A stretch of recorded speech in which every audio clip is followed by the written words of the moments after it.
Voilà, bon, alors, nous allons, bonjour à nos auditeurs et auditrices, nous allons évoquer le travail dirigé numéro 18, donc les travaux portant sur les connexions sensorimotrices sur le plan corporel et sur le plan intellectuel et conceptuel. Et ensuite, eh bien, évidemment, nous travaillerons sur sur le travail dirigé numéro 19, et donc sur des connexions végétatives, entre guillemets, motrices, mais nous y en parlons dans quelques dizaines de minutes. Pour l'instant, là, Carole, que nous dirais-tu de ton expérimentation basique de la quinzaine? J'ai tenté d'expérimenter 3 neurofonctions liées au sens, ou sens sensoriel, notamment celle qui est revenue le plus, la neurofonction qui est revenue le plus, c'était vraiment la vue, la vision. J'ai pu tenter, enfin observer, c'était pas tenter, c'était vraiment observer certaines, ce que cette neurofonction avait comme incidence sur ma façon d'être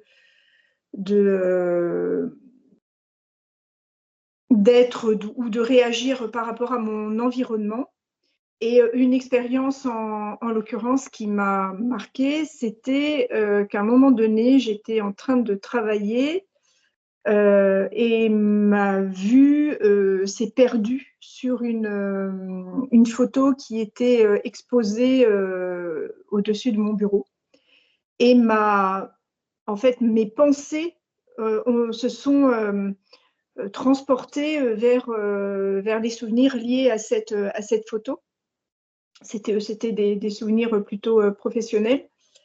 Et puis, un mouvement de mes yeux m'ont permis de revenir en fait sur le travail que j'étais en train de réaliser.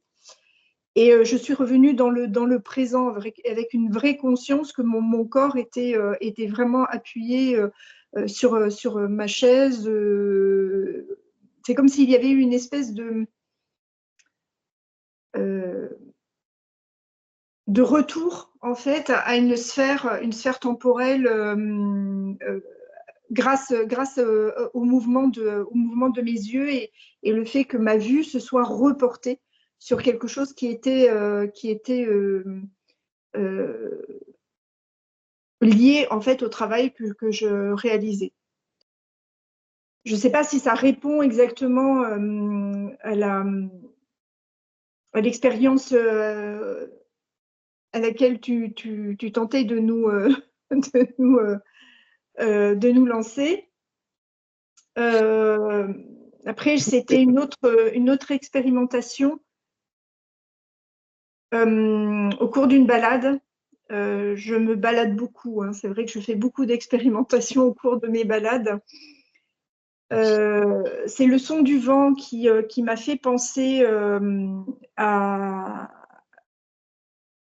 comment dire, au bruit à un souvenir. En fait, le son du vent dans les arbres m'a fait revenir pardon, pas m'a fait, à porter mes souvenirs ou mes pensées vers des souvenirs d'enfance quand je passais mes vacances au bord de la mer et le son du vent dans les mâts. Donc, ça faisait cliqueter les tringles sur les mâts. Et en fait, c'est le mouvement de ma marche qui, là encore, m'a porté à revenir au présent et à recentrer mes pensées sur ce qui se passait, sur le moment présent, sur ce qui se passait véritablement dans ce que je vivais dans l'instant, donc dans la réalité du moment. pour nos auditeurs qui ne sont pas dans nos cerveaux à nous, peut-être serait-il bien de resituer clairement l'expérimentation, quel en était l'objectif clair. C'est-à-dire qu'on peut considérer que quand on parle de mécanismes sensorimoteurs, ça veut dire en effet, tu évoquais les sens, un terme du mot, c'est-à-dire ce qui est sensoriel, voir, entendre, sentir, etc. Mais on peut se dire, si jamais je suis en train d'entendre le personnage qui parle là maintenant dans cette vidéo, je peux aussi connecter cela à l'attention, la prise de conscience, allais-je dire, l'attention qui peut se porter en moi concernant, par exemple, un processus moteur, ma posture. Les jambes croisées sur l'autre, les épaules à peu près droites, bon, voilà, la posture de l'animal dans lequel je suis. Donc, dès l'instant où j'arrive à essayer de maintenir l'attention double à cette voix qui parle, à ce son, ces sons qui sortent de la bouche de celui-là qui parle, ça devient intéressant parce que souvent, mon cerveau, notre cerveau, nos cerveaux ont tendance à n'être attentifs qu'à l'un des deux processus. Alors, l'expérimentation, elle pouvait porter, donc c'est un système vectoriel avec 4 entrées, ça c'en est une, mais on pouvait avoir une autre entrée corporelle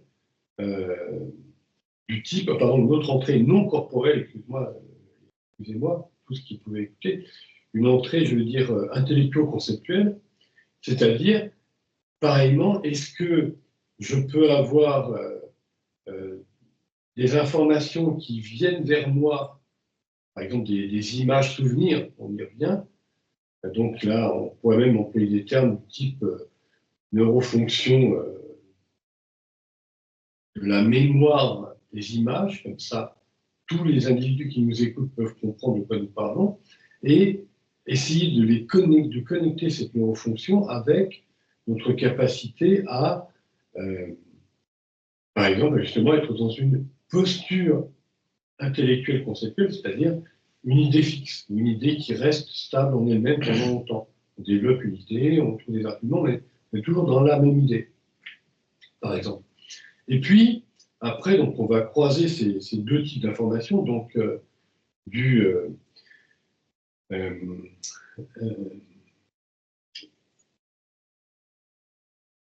sensorimoteur corporel, du sensorimoteur intellectuel-conceptuel, mais on peut avoir aussi du sensorimoteur qui va être, par exemple, je suis dans une idée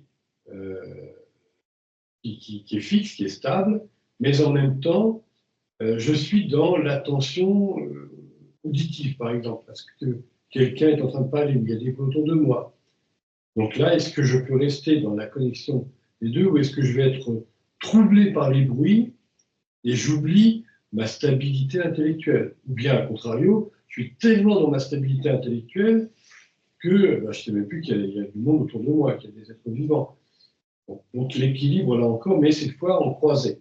Et puis l'autre croisement, ça peut être évidemment d'avoir non plus une posture intellectuelle, mais une posture corporelle. On en prend conscience, on essaie de la maintenir, et pendant ce temps-là, eh bien, on va avoir, par exemple, une musique qui se redonne en nous, donc une musique mémorisée, conceptualisée, qui se redonne en nous en même temps. Essayer de conserver les deux ensemble. Voilà quel était l'objectif fondateur de cette quinzaine de jours d'expérimentation. Donc, ce que tu disais, Carole, par endroit, était tout à fait dedans.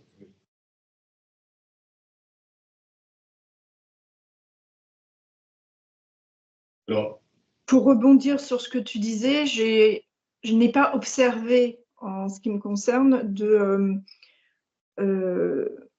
pour reprendre les termes que tu as utilisés, de posture intellectuelle stable. En fait, j'étais très vite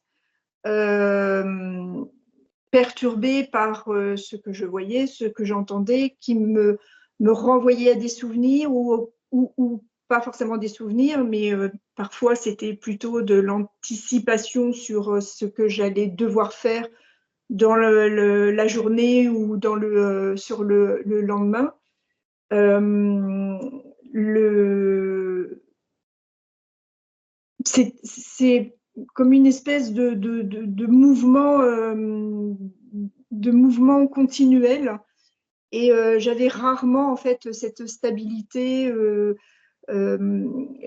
soit liée au... Oui, pardon. Oui, alors c'est pas totalement une stabilité, on ne te demande pas d'être en stabilité pendant un certain temps, une dizaine de minutes, une quinzaine de minutes. Là, la stabilité dont parle Dunphy, c'est une pensée qui va revenir, une pensée qui revient, redondante, une pensée récurrente. Et à ce moment-là, toi, avec cette pensée récurrente, là, tu nous donnais des sujets. Donc, tu revenais à l'emploi, à ta maison, ce que tu devais fournir comme travail en rentrant à la maison. Voilà, ça, c'est une idée récurrente. La maison, le travail à fournir à la maison, et tout ce qui va se passer autour de ce travail à fournir à la maison. Je dois aller acheter ci, acheter ça, m'occuper de mes enfants. Bon. Et donc, ça va peut-être durer une à 2 minutes. Donc, tu vas être dans cette pensée pendant 1 à 2 minutes. Et ensuite, ça va changer de pensée. Et ainsi de suite. C'est ça. D'accord. Donc moi, effectivement, en fait, c'est ce que je voulais décrire. Et en fait, j'avais le sentiment que c'était trop rapide. Et par conséquent, que parfois, ça pouvait sembler brouillon.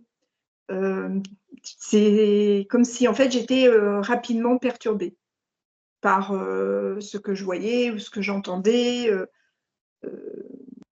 ce que je ressentais, voilà.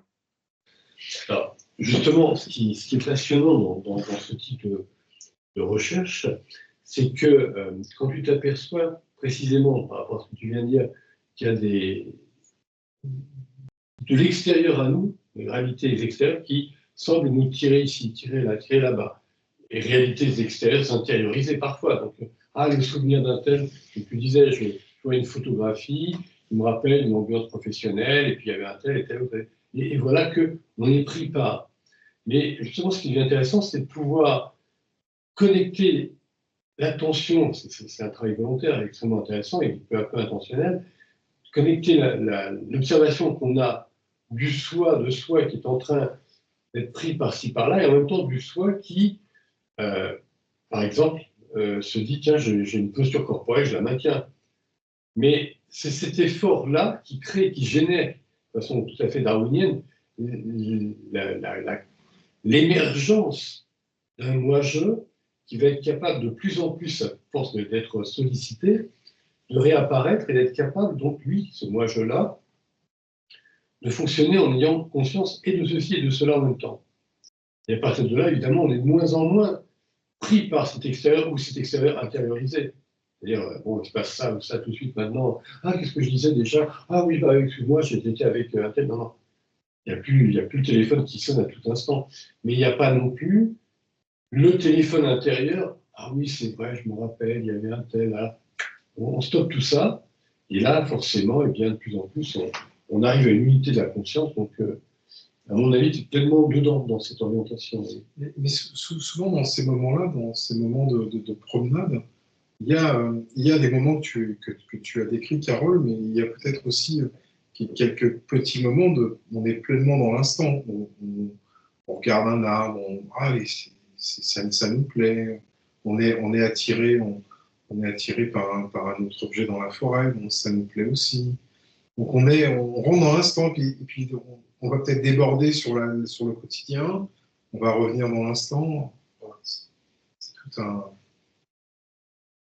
tout un cheminement. Alors on a décidé qu'on allait être juste là pendant de longues minutes avec l'environnement, la nature. On va essayer de se plonger dans la nature. Il y aura peut-être ce qu'on appelle des non-pensées, mais ce sera peut-être conceptuel, ce ne sera pas intellectualisé. Donc on va être présent quand même intellectuellement, conceptuellement parlant. C'est vrai que les non-pensées, c'est intéressant toujours de revenir sur ce genre d'image. Nous, en effet, on traduit avec des mots. Tiens, il y a un mur devant moi, est-ce que je l'escalade? Où est-ce que je le contourne? Où est-ce que je renonce? Bon, que je m'assois là, où je repars. Bon.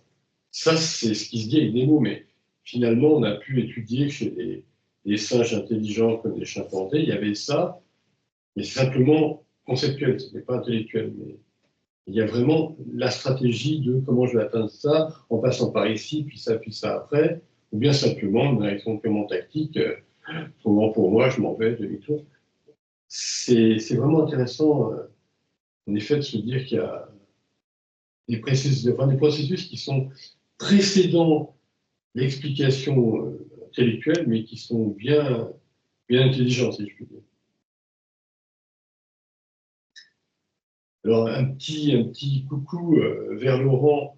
Laurent, bon, tu étais très occupé, donc ça, je le comprends, et ça nous arrive à tous par moment, mais as-tu souvenir par moment dans ta vie d'avoir vécu quelques-unes de ces 4 types d'expériences qu'on avait, c'est-à-dire, par exemple, t'être retrouvé à être, surtout depuis que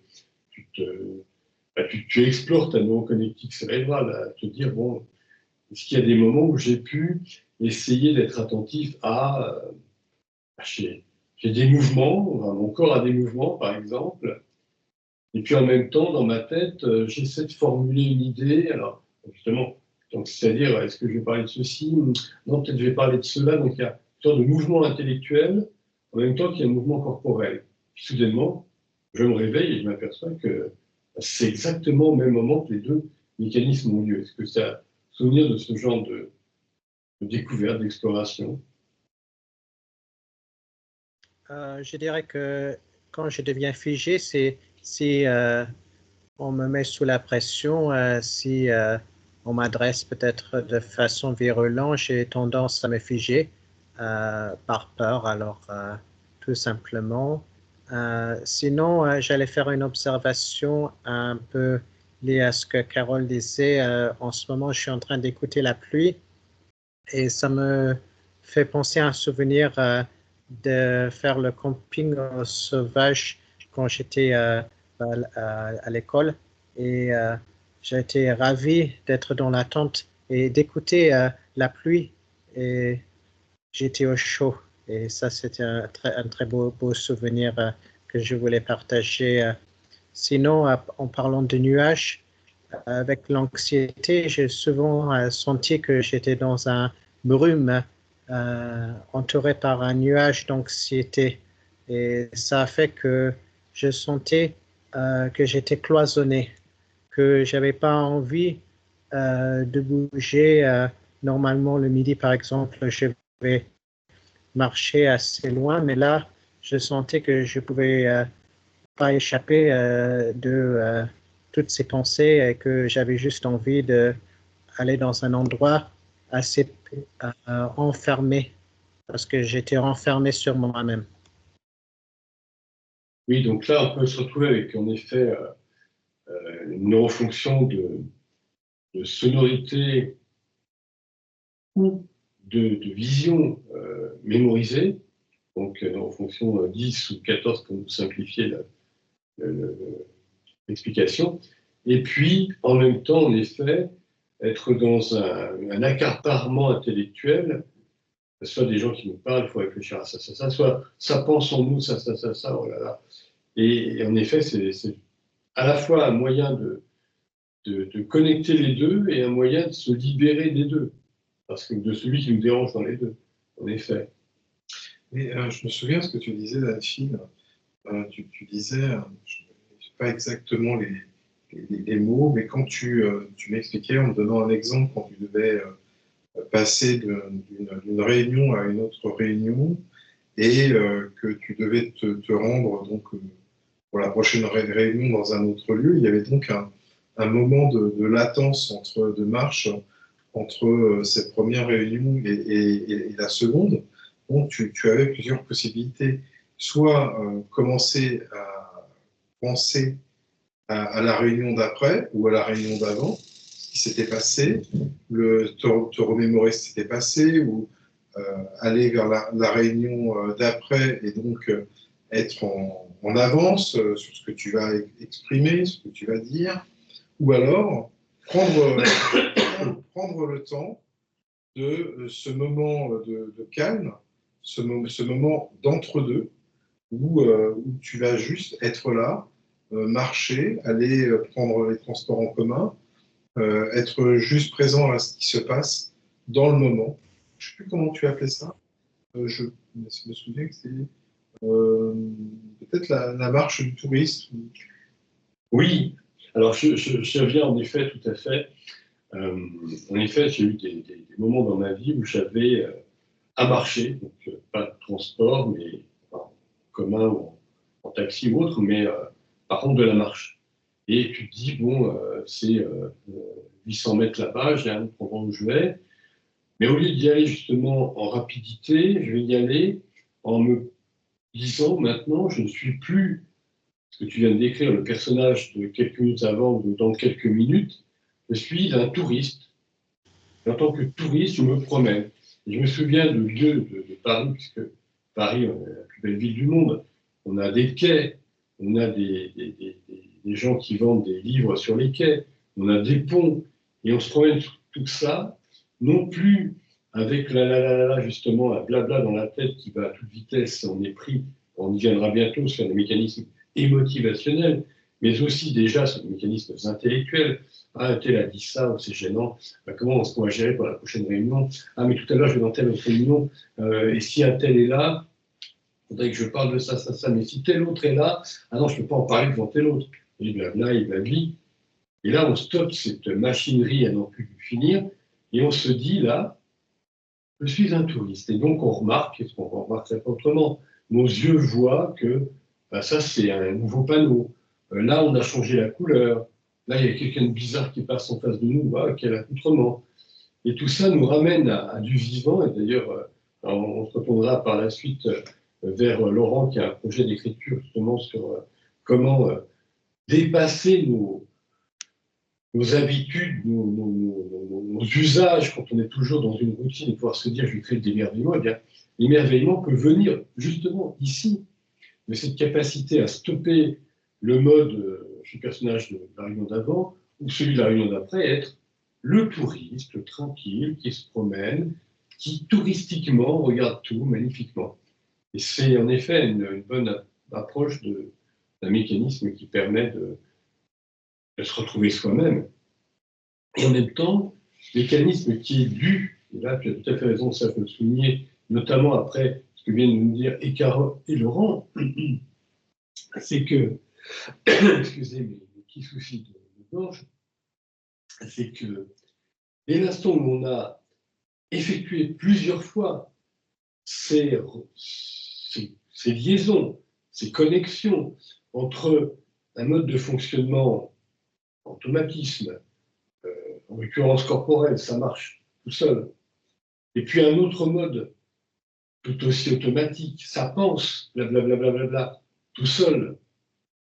Et quand on arrive à stopper tout ça, parce que d'abord, on a été capable d'observer, il y a ça, il y a ci en même temps, waouh. Et là, on peut créer une division d'attention, on peut stopper l'un des deux mécanismes, en commençant par stopper les deux.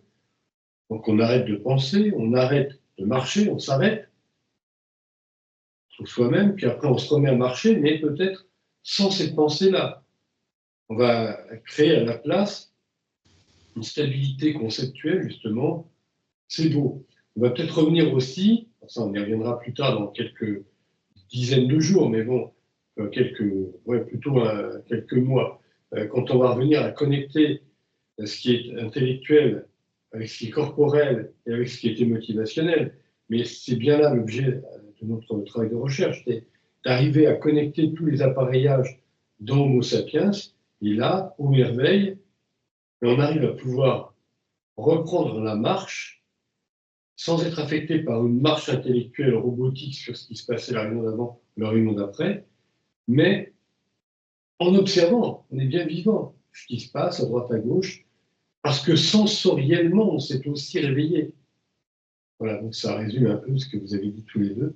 Je voudrais juste revenir sur deux points, enfin un point tien et un ajout de ma part, c'est que, alors tu as parlé de division de l'attention, je voudrais revenir sur ce qu'on a déjà dit, la division de l'attention, c'est bien évidemment, c'est pas du 50-50. Hein.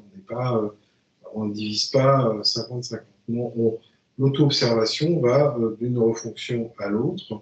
Et donc, avec ces auto-observations qui vont de l'un à l'autre, ça va créer ce qu'on appelle une division de l'attention. Mais ce n'est pas du 50-50. Il faut le redire, il faut le re-redire.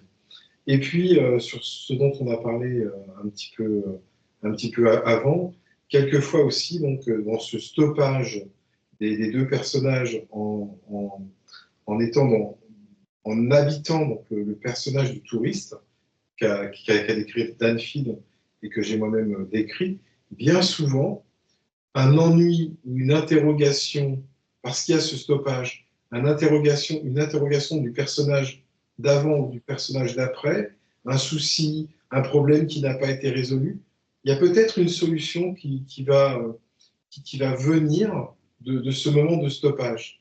On va peut-être penser à une idée qu'on n'aurait peut-être pas eue si on était resté dans le blabla de la réunion d'avant ou de la réunion d'après. Non, on va laisser émerger peut-être une solution dans un moment de stoppage, dans un moment plus calme. Voilà, c'est ce que je voulais ajouter. Alors, on ne va pas être trop dans la réunion d'avant qui traitait du stoppage, réunion à part et un dîner qui invitons les auditeurs et visionneurs de nos chaînes à aller visionner la vidéo sur le stoppage. Vidéo, dîner donc, sur la discussion. Donc, je t'invite, Serge, à donc, un petit encart, donc un article sur la couverture. Oui. Donc un article du l'INSERM, Institut national de santé et de recherche médicale. Tout à fait, Institut national français et de la santé et de la recherche médicale, et l'INSERM, donc numéro 60 de mars 2024. On dirait dans quelques années. Ah, c'était pour 2024. En 2034 ou 2054, mais bon, on n'y est pas encore. Et donc, une petite encart, justement, qui peut intéresser le prochain thème choisi pour le livre collaboratif que nous allons écrire ces années qui viennent. Donc, le thème voulu par Carole sur le vieillissement neuronal, et donc là, tout à fait en rapport avec justement ces connexions entre ce qui est sensoriel et ce qui est moteur. Alors, je te laisse, Serge, lire. Alors, vieillissement. Entraîner son cerveau et ses muscles. Un esprit sain dans un corps sain. Voilà qui résume les travaux réalisés à Caen dans le laboratoire dirigé par Thomas Fréret. De nombreuses études ont montré que l'exercice physique et l'entraînement cognitif chez les personnes âgées limitaient les effets du vieillissement. Mais vaut-il mieux alterner les exercices ou les pratiquer simultanément? Pour le savoir, les chercheurs ont soumis des souris à un protocole original et inédit. Elles devaient réaliser une tâche cognitive de discrimination visuelle. Pour certaines, tout en courant sur un tapis roulant, pour d'autres, cet exercice physique était réalisé séparément. Les souris témoins n'effectuaient pas l'exercice physique. 14 mois plus tard, les rongeurs devaient se soumettre à nouveau à la tâche cognitive. Ceux ayant reçu un entraînement simultané se sont montrés les plus performants. À noter que ceux ayant reçu l'entraînement physique séparément s'en sortaient mieux que les témoins. Ces résultats pourraient aider à adapter les exercices physiques et cognitifs chez les personnes âgées. Alors, avant d'être âgé, on est plus jeune, on est jeune, je puis dire, et c'est le moment de se dire, quand on est encore jeune, eh bien, entraînons-nous à connecter des groupes de neurones sensoriels et des groupes de neurones moteurs sur le plan corporel, sur le plan intellectuel-conceptuel, et puis on travaillera bientôt aussi, on n'est pas encore, sur le plan émotivationnel. Mais je vous propose qu'on attaque tout de suite le travail dirigé numéro 19, c'est-à-dire un travail qui va porter sur ce qui est, on va dire, entre guillemets, végétativo-moteur. Alors, végétatif-moteur, qu'est-ce que c'est végétatif? C'est un terme entre guillemets, bien sûr, parce qu'on ne savait pas trop comment développer cela. Moi-même, quand j'ai créé ça, il y a déjà fort longtemps, les fondements de la neuroconnectique, j'avais bien observé ce qu'avait écrit bien avant moi Jacques Monod dans Le hasard et la nécessité, à savoir que observer ce qu'il appelait, d'ailleurs c'est son terme, une micro-cybernétique, c'est-à-dire qu'il y a des processus entrants et des processus sortants. Ben, évidemment, on pense au niveau de la cellule, hein, les lésions positives, négatives, les entrées de sodium, potassium et autres, mais on peut penser aussi dans notre fonctionnement au quotidien, et justement fonctionnement cérébral, des informations qui entrent en nous, donc sensorielles, et des informations qui sortent de nous, corporelles, motrices, on va dire. On passe de la sensation à l'action, en d'autres termes. Mais là, ce qui nous intéresse, c'est justement ce qui n'est pas le cas. On n'est ni dans l'entrée, sensation entre guillemets intellectuelle, ou sensation entre guillemets motivationnelle, plutôt émotionnelle en l'occurrence, sensation, émotion donc, ou réflexion donc, mais non, on n'est pas là. On n'est pas non plus dans ce qui sort. Donc, je disais action, ou cogitation, ou motivation, processus sortant. Non. On est dans l'entre-deux. Et l'entre-deux, c'est tout simplement quand on s'aperçoit qu'on est tendu ou relaxé.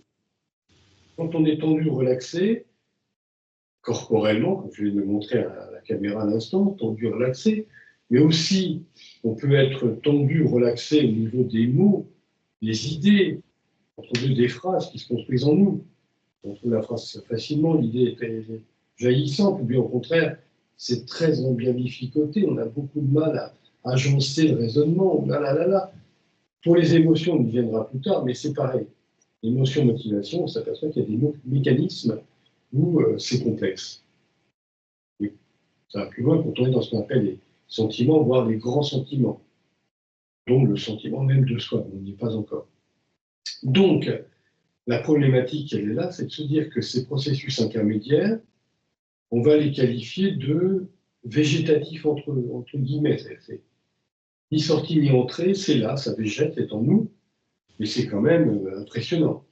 La neurofonction 6, si je prends celle-là par rapport à la 1, ou la neurofonction 13 par rapport à la 8, pour se dire que c'est quelque peu semblable. C'est-à-dire qu'on est devant un rôle, traduction, un neuroprogramme, une neuroprogrammation qui s'active, une suite de neuroprogrammes, des neurosous-programmes corporels, intellectuels, voire, on reviendra plus tard, motivationnels, qui s'installent en nous, et pareillement, c'est ni sortie ni entrée. C'est un peu en interface. Mais c'est pourtant bien, c'est bien là.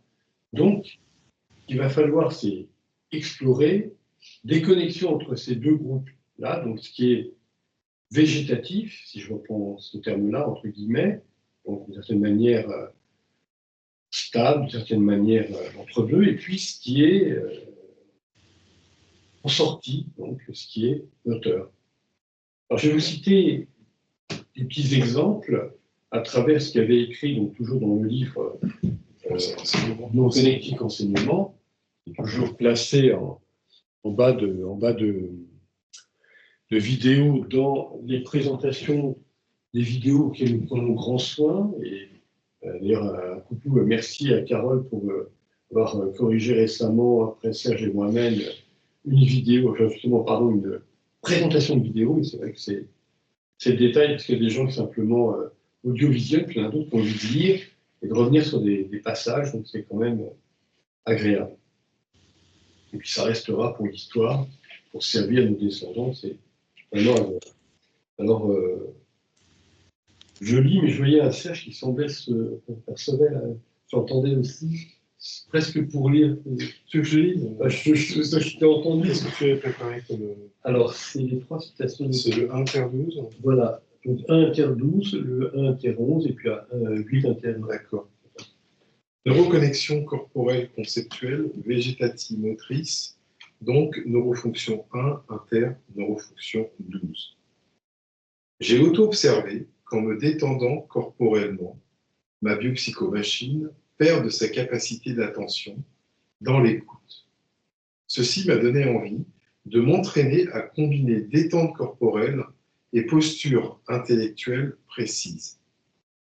J'ai auto-observé qu'une posture intellectuelle dont l'objet est de défendre ou de soutenir une idée s'accompagne souvent dans ma biopsychomécanique d'une contraction corporelle, muscle coincé. Neuroconnexion corporelle conceptuelle, végétative motrice, 1, 1 inter 11. J'ai auto-observé une vague de montée et de baisse de ma tension et en complément de ma relaxation corporelle, neuromusculaire, au fur et à mesure que les thèmes abordés par un interlocuteur, s'offrant aux épisodes composant ma petite histoire personnelle, changeaient. Neuroconnexion corporelle conceptuelle, végétative motrice, 8, inter 4. Capturant un mouvement corporel en le générant au besoin, puis une pensée qui se formait, s'organisait de façon fluide, alors dans les aires discursives de mon cerveau. J'ai constaté que la tension intellectuelle a tendance à favoriser les mouvements corporels cognitivement inconscients, mécaniques. Et j'ai auto-observé que la prise de conscience de ces mouvements corporels involontaires atténue la tension intellectuelle dans la biopsychomachine. Et oui, est-ce que ça vous parle à tous les deux? Vous voulez qu'on redonne un exemple ou... On va déjà traduire 1 inter 11 déjà pour la première. Oui, vas-y. Donc 1 inter 11, donc 1 neurofonction corporelle, tension, relaxation corporelle, où sont les tensions, où sont les endroits où mon corps est relaxé. Inter 11, donc là on est sur de l'intellect conceptuel, donc une neurofonction intellectuelle conceptuelle. Donc 11, c'est les mouvements de pensée. Donc 1, tension, relaxation, et en même temps, quels sont à l'intérieur de moi les mouvements de pensée. Les mouvements, pensée en mouvement. Donc je vais changer d'une thématique à une autre, ou je vais rester sur la même thématique, mais je vais l'enrichir, je vais ajouter des précisions. On précise bien si c'est je conscient ou si c'est l'automate. Ah, Ah oui. oui, ça peut être si c'est je conscient, c'est-à-dire que je suis en même temps en auto-observation donc de la neurofonction numéro 1, et en même temps, donc on reparle de la division de l'attention de tout à l'heure, et on va être en auto-observation tout à la fois sur la neurofonction 1 et sur la neurofonction 11. Bon, on va alterner des stoppages internes. Donc on va se rappeler à soi donc d'être présent à ces deux neurofonctions.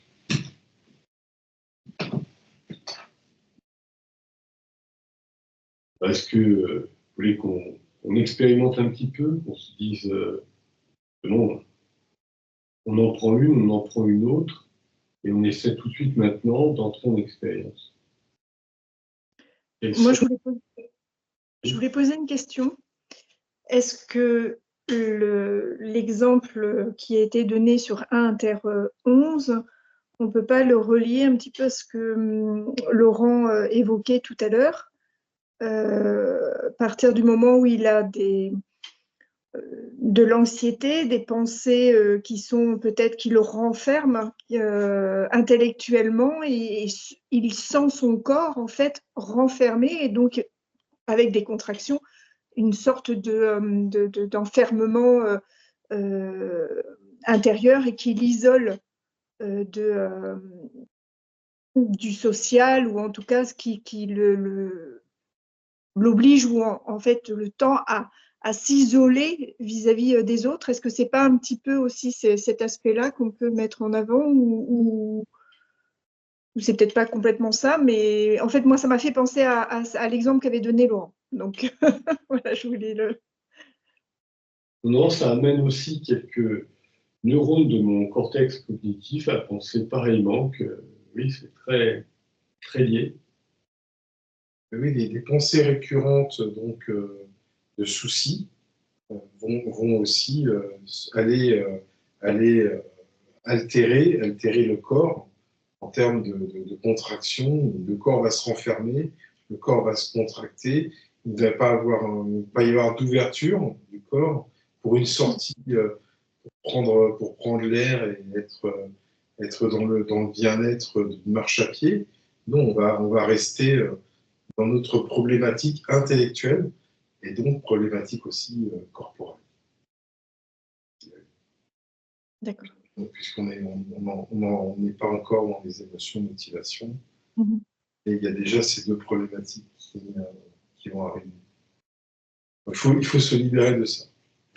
L'idée, c'est en prendre conscience, capturer ce qui se passe et se libérer. Prendre une décision de libération.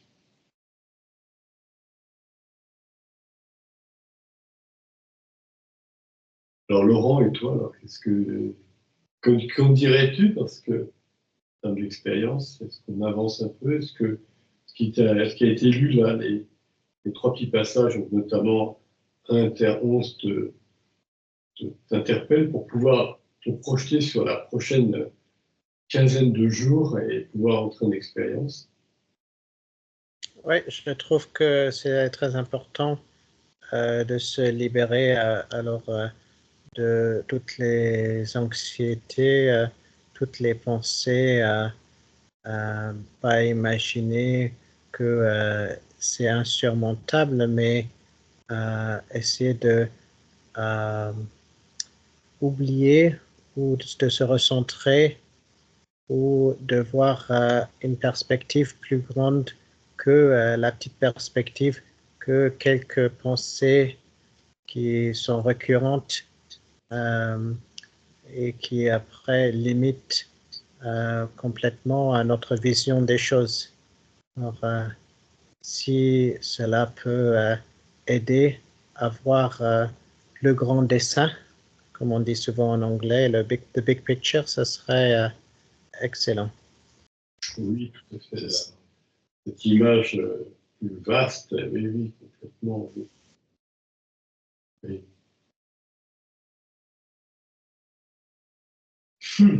Alors, on essaie quelques petites expériences. On essaie. Alors on était sur. Donc, alors, 1 Inter 11, on peut essayer, on a déjà testé en parlant, mais au-delà, 1 Inter 12, par exemple. Alors, 1 Inter 12, ça correspond exactement à ce que tu viens de dire. Tu te trouves avec une pensée récurrente, blablabla. Bla, bla, bla, bla. Sur le plan corporel, ça nous crée des tensions épouvantables, parfois à l'extérieur, comme je le montre là.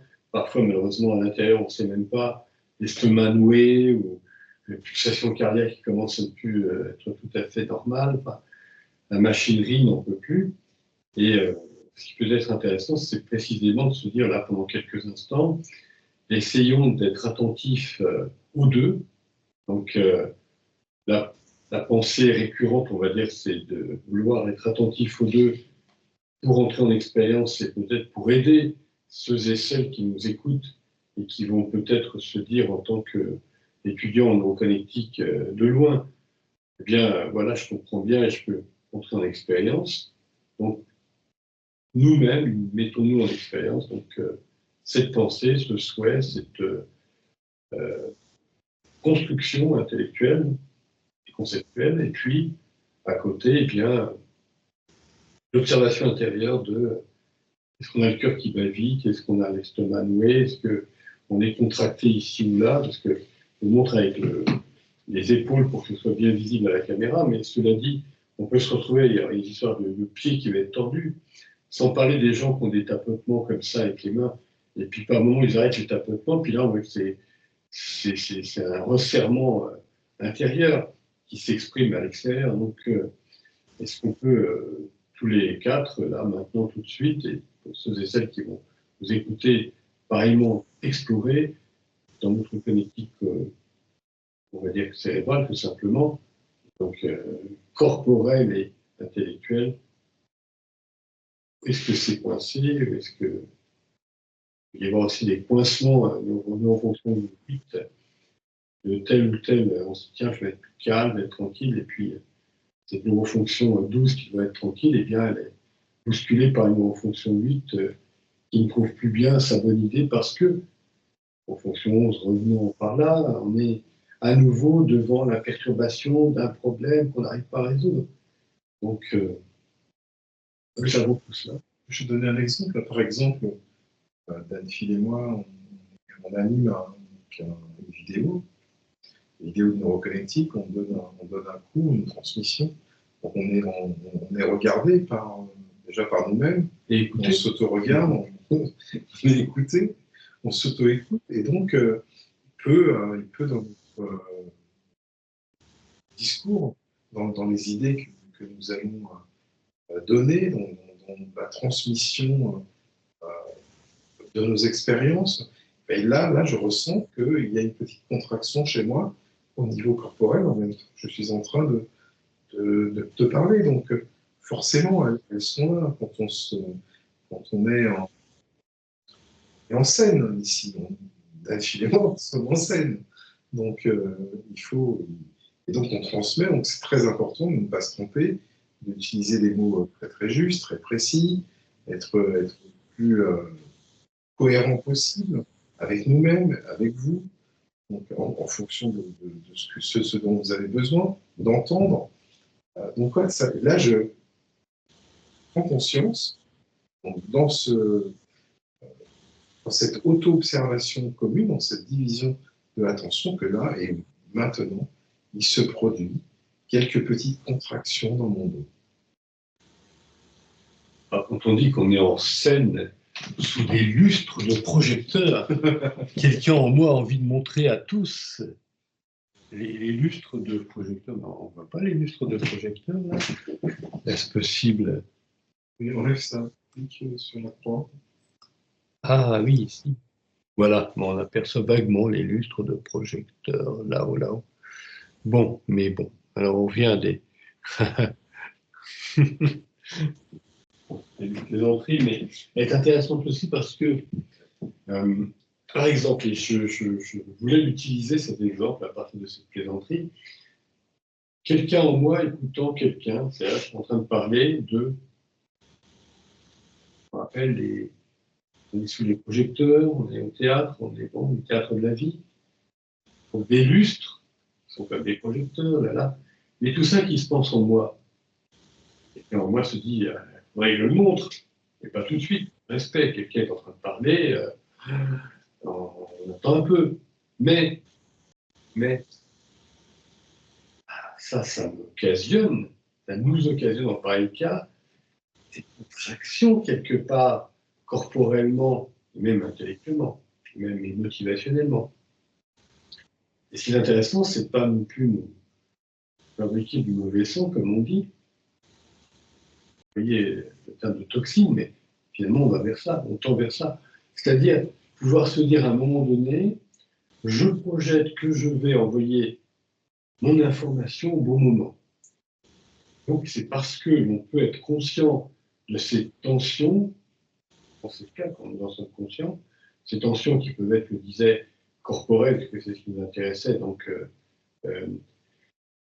du 1 inter 11, voire inter 12, on a joué sur les deux, absolument, mais on peut aussi se dire, petite digression, du 8 sur du 1, donc, et même, on viendra après sur du 7, on viendra sur des neurofonctions motivationnelles, mais l'idée, elle est vraiment là, c'est qu'on peut se retrouver devant un processus, on est contracté parce qu'on doit attendre, parce que c'est pas notre tour, parce qu'on ne veut pas déranger, parce que, et là, pouvoir en prendre conscience jusqu'à prendre conscience de ce qui est décontracté ou relaxé, ou au contraire contracté, à plusieurs étages, de telle sorte qu'après, on puisse repartir tranquillement et donc effacer ces contractions.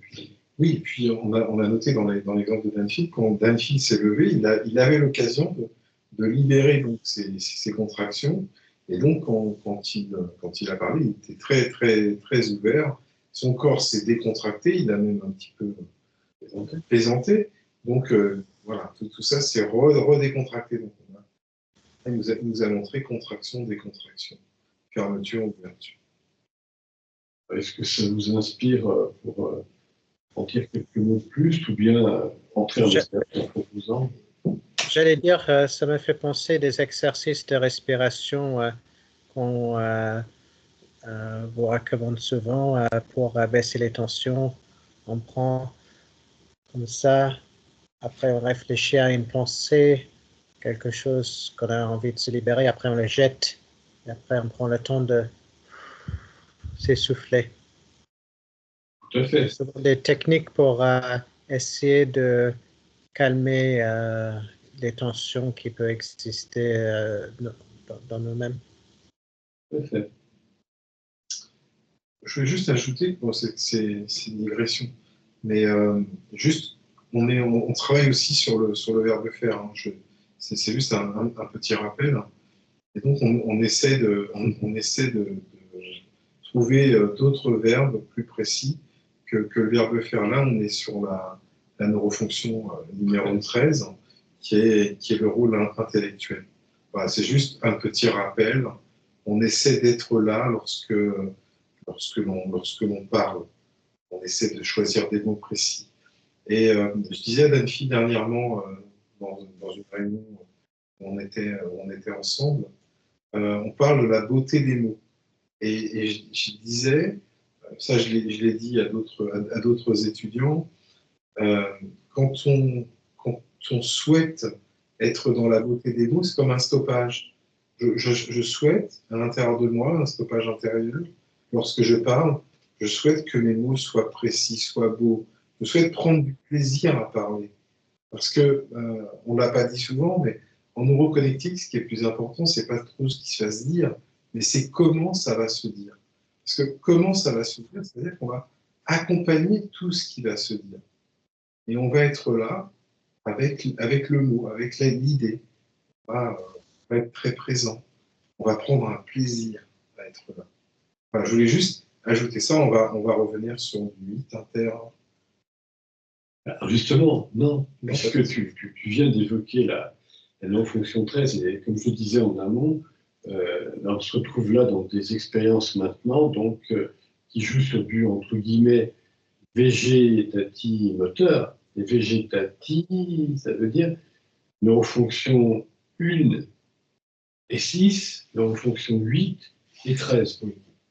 Et en effet, on peut très bien se dire, prenons justement l'exemple de non-fonction 13, quel programme neuronaux de mots, d'agencement de mots, de phrases, d'idées, de concepts nous traverse la région de Broca, et pendant ce temps-là, eh bien, se dire, cette fois-ci sur le plan corporel, quel est l'élément moteur, et donc posture ou mouvement corporel, qui s'active.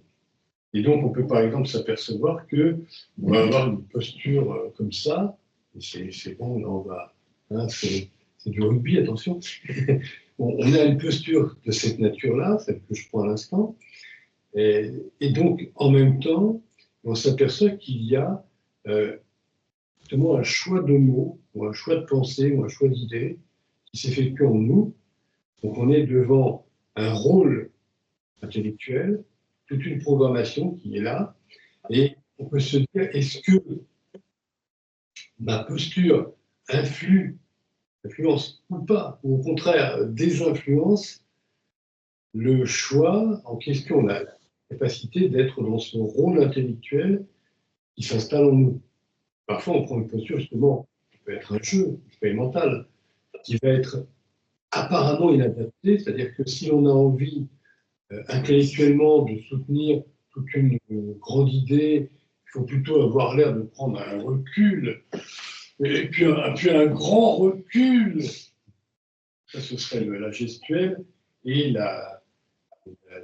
l'aspect postural de l'animal en singe sapiens qui voudrait montrer je suis sur une grande idée.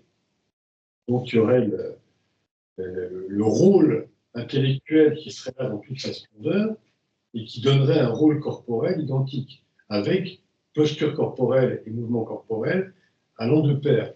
Et par contre, si on est plutôt comme ça, là, ça ne va plus. Donc on peut aussi s'amuser à jouer de cette façon-là. Je vois un demi-sourire sur le visage de Laurent.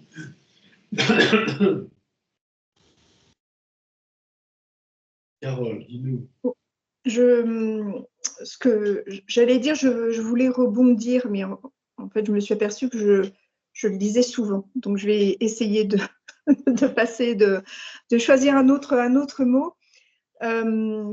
Par rapport à ce que Serge disait sur le fait que vous étiez tous les deux dans un rôle quand il y a ce type de visioconférence et puis d'enregistrement en fait de nos échanges.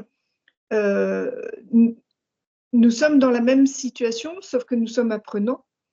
Et nous avons une double pression. Votre regard, celui forcément des personnes qui peuvent nous regarder.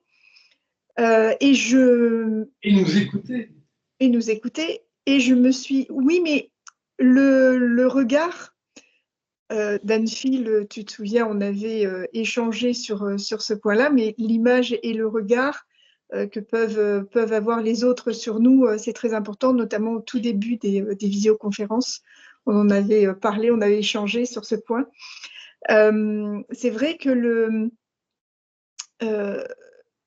moi, j'ai observé que ma posture, mes mouvements n'étaient pas les mêmes que quand je suis dans un échange peut-être moins informel ou plus professionnel, en sachant qu'il n'y a pas d'enregistrement, qu'il n'y a pas que mon image n'est pas fixée pour la postérité, si on peut dire. Et c'est vrai que ça fait une sorte de pression qui pèse aussi sur nos épaules. Et en même temps, pendant ce type d'échange, je suis très présente à ce qui se passe, justement, à mes mouvements, aux mots, comme disait Serge, aux mots que l'on choisit, même si ce n'est pas toujours pour nous un plaisir parce qu'on est au tout début. Donc, dans l'entraînement, c'est des fois un petit peu délicat. Mais j'observe souvent que je fais que je réalise quelques stoppages en observant que, je vais y arriver, une posture ou des mouvements justement involontaires qui sont un peu trop présents. Et hop, j'arrête. Et je prends une autre pause ou simplement je détends mon corps. Par contre, ça perturbe parfois un petit peu mon attention. Effectivement, par rapport à ce que vous êtes en train de dire, parce que de temps en temps, je suis peut-être un petit peu trop attentive à l'image que je vais donner. Donc, je suis, je pense aussi, dans un rôle. Donc, le rôle de l'apprenant, mais avec une pression peut-être supplémentaire. Donc, on est dans une salle de cours où, à la limite, on peut être décontracté, comme tu le disais, Danfil, voilà, on peut se mettre comme ça, on peut être affalé sur la table. Il y a quelque chose qui est différent. Et ça, c'est un peu en lien, malgré tout, enfin, pas malgré tout, c'est en lien avec aussi l'entraînement végétativo-moteur, si je reprends, si je ne me trompe pas en tout cas dans les termes. C'est ce que je ressens, en tout cas. Là, il y a plusieurs paramètres qui interviennent parce que si tu donnes un cours, les étudiants écoutent ton cours, mais tu sais d'une certaine manière, bon, ce n'est pas enregistré pour la postérité. Donc, si tu es un peu comme ça, c'est marrant, et puis tu dis comme ça, même ça les aide pédagogiquement à être un peu plus décontrasté, ils vont apprendre plus facilement, c'est tout bon. Par contre, pour la postérité, être comme ça, c'est un peu gênant quand même. On se dit, oh là là, quelle image on va avoir de moi. Donc, on va être comme si. Ah, c'est dur. Et l'idée, elle est que tu es là dans un paradoxe, tout comme Laurent. Parce que, à la fois, tous les deux, vous êtes dans une posture aujourd'hui, maintenant, dans ce qu'on appelle nous aujourd'hui, nous qui sommes en train de réaliser la vidéo, de construire la vidéo, une posture d'étudiants face à des enseignants. Mais la même vidéo montrée à d'autres gens qui, eux, apprennent, se trouvent, eux, devant des enseignants et des enseignants, finalement. Là, tu es dans une posture enseignante pour ceux qui audiovisionnent la vidéo, de même que Laurent. Et puis peut-être que 10 ans plus tard, vous deux, vous êtes en train d'enseigner à des jeunes gens ou à d'autres, on va dire globalement, les BABA de la neuroconnectique. Et donc vous vous retrouvez chargé de travaux dirigés, voire de cours. Et donc, le personnage que vous montrez sur la vidéo, il est déjà plus vous, il est dans un vous qui était déjà en train de passer de étudiant à enseignant. Donc en effet, il y a tout ça dans notre cerveau, consciemment ou inconsciemment. On est dans le jeu de je montre, mais je montre qui va durer, qui va être regardé par d'autres au loin et qui va même être regardé quand j'aurai un autre statut des années plus tard. Donc, pression.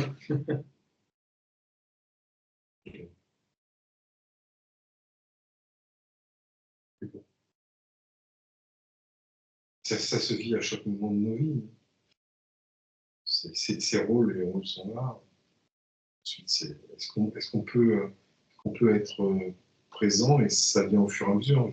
Je souvent dit, différents rôles, dans différents aspects de nos quotidiens, on arrive de plus en plus à être à l'intérieur du rôle, parce que ça, c'est l'entraînement. Et puis des fois, ça bafouille, mais c'est pas grave, on est là pour corriger. Parce que comme on est dans la vie quotidienne. Pardon, oui. Ah, pardon, oui. Vas-y, Laurent. Non, j'allais dire, je dois corriger ma posture, surtout quand je suis pris en photo, on va dire pour des choses officielles ou qui vont être reliées. Ma posture est souvent relâchée, beaucoup trop zen, quand ce serait mieux si j'avais une posture à périmètre du travail. Alors, je me dis, si je projette, comment dire, une image très détendue, un peu trop les épaules penchées, le sourire un peu nonchalant, mais c'est ça comme image que je renvoie, une image de quelqu'un qui est un petit peu peut-être trop à l'aise. Tout à fait. Mais alors, ce qui est très interpellant aussi, c'est quand on arrive à cette expérience précisément de présence entre deux processus. Donc, on va dire le moteur et le végétatif, entre guillemets. Donc, si on a une posture corporelle en même temps que une tension-relaxation intellectuelle. Si on arrive à intensifier les deux, par exemple, je vais essayer là tout de suite, je suis donc dans une certaine posture corporelle, quelques mouvements corporels, et en même temps, je me place dans un rôle tout à fait précis, puissant. Eh bien là, je puis le dire, je suis convaincu que même en ayant une posture qui ne correspond pas au rôle, les gens qui m'écoutent sont convaincus de ce que j'essaie d'exprimer. Je reprends un ton en dessous, une octave au-dessus. Ça veut dire tout simplement que nous pouvons à un certain moment jouer dans notre vie quotidienne, on est avec les amis, les enfants, les parents, les voisins, alors comme tu disais aussi Laurent, toute la hiérarchie qui peut nous regarder professionnellement. Bref, on est devant telle ou telle situation, mais si l'on s'arrange pour avoir une amplification d'un processus, en l'occurrence donc de rôle intellectuel et de posture corporelle, ou mouvement corporel, et bien là, ça paraît tellement inhabituel que ça dépasse ce qui peut paraître. Exemple concret, tu évoquais une posture corporelle un peu zen. Si je suis dans une posture un peu zen, très très cool, je suis en train de parler, mais si jamais dans ce moment-là, le rôle intellectuel que je joue, je vais le modifier radicalement. Je vais parler du sens de la vie avec une tonalité qui va avec. Pourquoi ce mot-là ne se noue pas là? Bon. Bien évidemment, tu as complètement modifié le personnage intérieur tout en laissant le personnage extérieur. Les gens sont obligés de se dire, attends, dichotomie, mais tu nous dis c'est quand même intéressant parce que soudainement du sens de la vie, oui, ça nous interpelle. Il est complètement relax et cool, oui, d'accord, mais qu'est-ce qui est plus intéressant, c'est finalement d'oublier la posture corporelle et de s'apercevoir du personnage intérieur qui s'exprime. Donc on peut aussi parfois aller au-delà. Mais bon, c'était juste une expérience possible, hein, surtout que personne ne se dise ce serait le travail à effectuer, absolument pas. Bon, je pouvais acquiescer.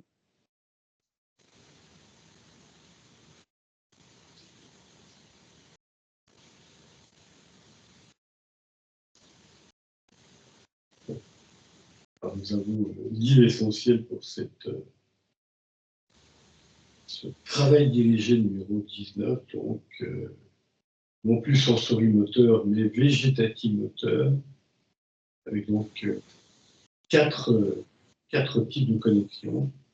Donc, 1 inter 11, 1 inter 12, puis, ça va être compliqué, 8 inter 4, inter 5.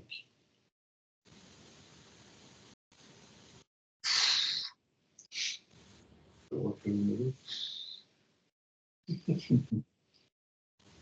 4 et 5, mouvement corporel, 5 postures corporelles, 8 contractions, décontractions intellectuelles, conceptuelles. Le 11, on l'a dit tout à l'heure.